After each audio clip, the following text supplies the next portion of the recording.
Buenos días a todos los presentes. Continuamos con el caso del señor Pedro Pérez. Inicie, señor abogado demandante, su deliberación.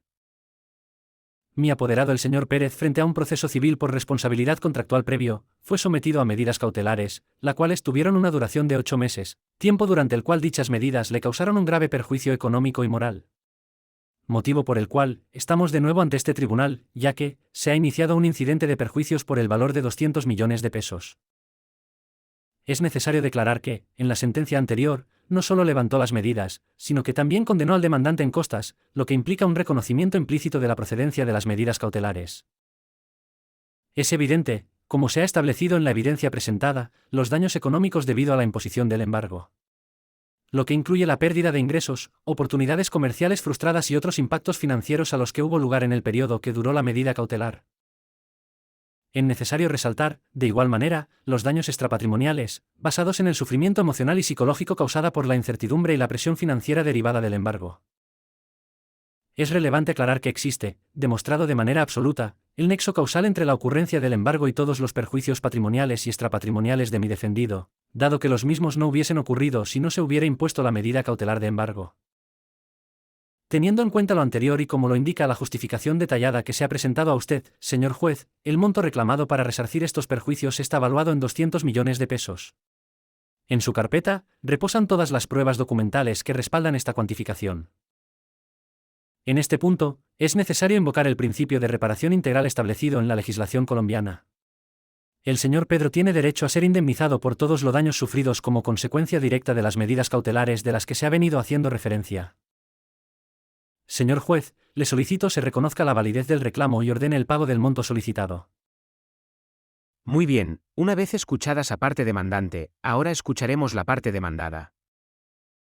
Las medidas cautelares que se impusieron en el anterior proceso y que da origen a este nuevo litigio, fueron impuestas de acuerdo con la ley y existía una justificación válida para solicitarla.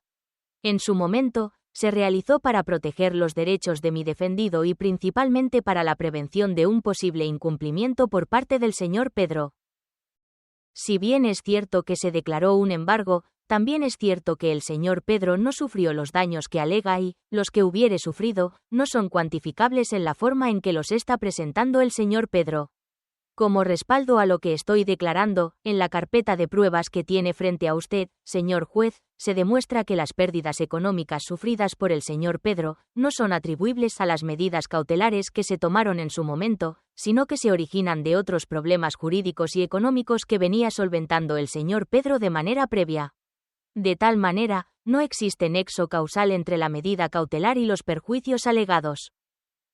De igual forma, es necesario aclarar que la medida cautelar, de ninguna manera puede llevar a causar una pérdida del monto reclamado por el señor Pedro, de 200 millones, tal suma es desproporcionada y no está respaldada con pruebas suficientes para que se dé por cierta dicha suma. Una vez escuchadas las partes y revisando de manera concisa las pruebas entregadas a este despacho, este tribunal decide desestimar el reclamo de la reparación integral del señor Pedro, por considera que no están justificadas las cuentas que se allegaron dentro del material probatorio. Cada una de las partes se hará cargo de las costas a las que hubiere lugar.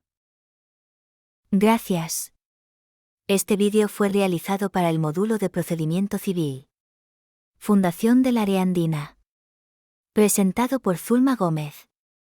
Código 1111602881.